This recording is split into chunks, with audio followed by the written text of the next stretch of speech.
आज Doubtnut app download करें। Doubtnut पर अपने सभी गणित, रसायन विज्ञान, भौतिक विज्ञान और जीव विज्ञान के डाउट्स का करो सफाया। बस प्रश्न की फोटो खींचो, एक ही प्रश्न को क्रॉप करो और तुरंत वीडियो सोल्यूशन पाओ। अभी डाउनलोड करें। प्रश्न हमारा है कि एक बीमीय प्रत्यास्थ संघट्ट से आप क्या समझते हैं और इस संघट्ट से सिद्ध कीजिए कि जब कोई हल्की वस्तु विराम में रखी भारी वस्तु से टकराती है तो भारी वस्तु विराम में ही रहती है किंतु हल्की वस्तु विपरीत दिशा में चलने लगती है। हमें सिद्ध करना, ठीक है। तो इसके लिए मान लेते हैं हमारी कोई दो वस्तुएं हैं, तो गेंद है, ठीक है, या कोई पिंड ले सकते हैं आप, ए और बी। ये हमारा मान लिया m1 द्रव्यमान का है, ये m2 द्रव्यमान का है। ये u1 वेग से इधर ही चल रहा है, ये u2 वेग से चल रहा है, ठीक है। ये हमारा ए स्थिति है। फिर क्या हुआ, ये टकराने के समय की स्थिति है, बी है जो जब टकरा गया। उसके बाद टकराने के बाद क्या होगा, m1 m2 है। टकराने के बाद किसी वेग से चलने लगता है, तो मान लीजिए हमारा ये v1 वेग से और ये जो है v2 वेग से चलने लगता है, ठीक है। ये हमारा m1 है, ये m2 है, ठीक है। ये टक्कर के बाद की स्थिति है। तो हमसे पता है हमें संघट्ट क्या होता है कि जब दो से या दो से अधिक वस्तुएं जो है अंतःक्रिया यानी इंटरेक्शन करती हैं, तो जिसके बाद वह क्या है, उनके बीच में सापेक्ष वेग आ जाता है, ठीक है, उससे गति करने लगती हैं, तो संघट्ट कहलाता है। और प्रत्यास्थ का मतलब क्या है, प्रत्यास्थ संघट्ट ये होता है कि जब गतिज ऊर्जा जो हमारी 1/2 mv² होती है, गतिज ऊर्जा में कोई हानि ना हो, ठीक है। मतलब गतिज ऊर्जा हमारी क्या है, संरक्षित रहे, ठीक है। अगर गतिज ऊर्जा संरक्षित रहती है मतलब कि टकराने के पहले जो कुल दोनों जितने भी पिंड है उनकी गतिज ऊर्जा का योग और टकराने के बाद पिंड की गतिज ऊर्जा का योग अगर नियत रहता है तो प्रत्यास्थ संघट्ट कहलाता है, ठीक है। और एक बीमीय का मतलब है कि जिस एक ही दिशा में चलें, टकराने से पहले चल रही हूँ जिस दिशा में, टकराने के बाद भी उसी दिशा में चलती रहे। मतलब टकराने के बाद ऐसा ना हो कि एक्स में भाग जाए दूसरा वाई में भाग जाए, ठीक है, तो वो एक बीमीय नहीं होगा, एक दिशा में होंगे, ठीक है। तो ये मान लीजिए ये आपकी स्थिति है। तो आप जानते हैं कि अगर प्रत्यास्थ संघट्ट होता है तो क्या होगा, हमारा संवेग संरक्षित रहता है, ठीक है।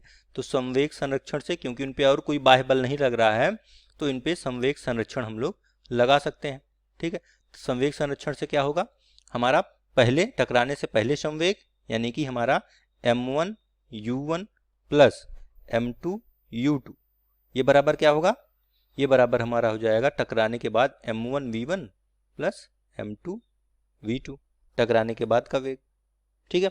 एक परिमाण के रूप में लिखा है, आप इसको जो है वेक्टर के रूप में भी लिख सकते हैं, मैंने परिमाण के रूप में लिखा है, ठीक है।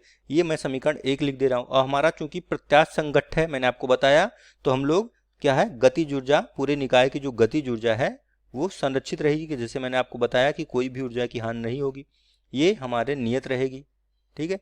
ऊर्जा संरक्षण से तो हम क्या लिखेंगे, टकराने से पहले गतिज ऊर्जा यानी कि 1/2 m1 u1 square plus 1/2 m2 u2 square, ये बराबर होगा 1/2 m1 v1 plus v1 square plus 1/2 m2 v2 square. ये समीकरण 2 हो गया, ठीक है। तो आप जब समीकरण 1 व 2 को हल करेंगे तो आपको क्या प्राप्त होगा, समीकरण 1 व 2 से आपको v1 और v2 का मान प्राप्त होगा u1 u2 के पदों में। तो 1 व 2 को हल करने पे v1 जो आपको प्राप्त होगा, v1 का मान आएगा m1 माइनस m2 बटे में m1 प्लस m2 गुणे u1, ठीक है, प्लस आपका 2m2 बटे m1 plus m2 into u2, ठीक है। यह आपका v1 आएगा।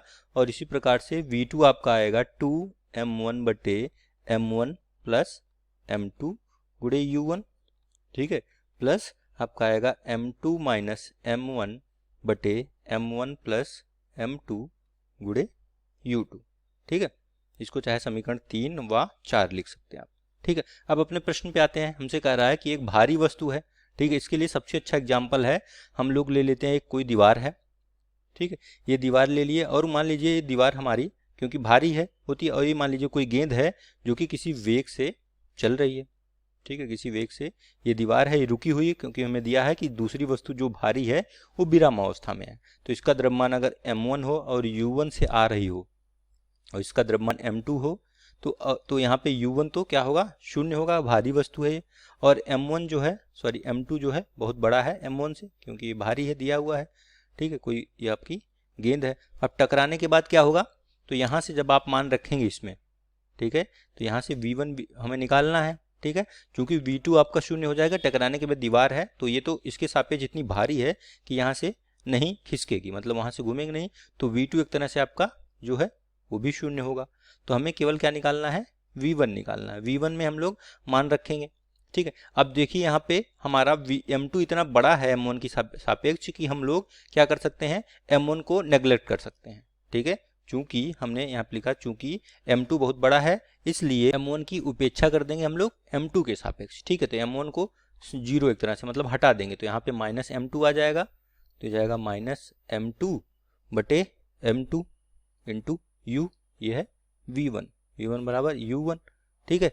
और यहाँ पे क्या जाएगा, यहाँ पे 2m2 बटा आपका क्या जाएगा m2, और u2 सॉरी u2 तो शून्य है तो ये पूरा पद आपका शून्य हो जाएगा, तो यहाँ पे प्लस 0 u2 क्योंकि आपका जो है शून्य, सॉरी ये u2 है, ठीक है इसका।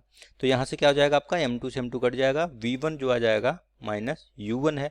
इसका मतलब है टकराने के बाद इसका वेग v1 हम लोग मानते हैं कि कोई गेंद टकराएगी इसके बाद v1 से आगे चलेगी, तो यहाँ पे इसका मतलब है v1 जो हमारा माइनस u1 का है तो माइनस ऋणात्मक चिन्ह ये दिखा रहा है कि इसकी दिशा विपरीत दिशा में हो जाएगी, मतलब इससे टकराएगा और उसके बाद वापस इसी दिशा में उसी वेग से विपरीत दिशा में वापस लौट जाएगा। यही हमें सिद्ध करना था, तो यहाँ से ये सिद्ध होगा, ये थी सिद्धम हो जाएगा, ठीक है।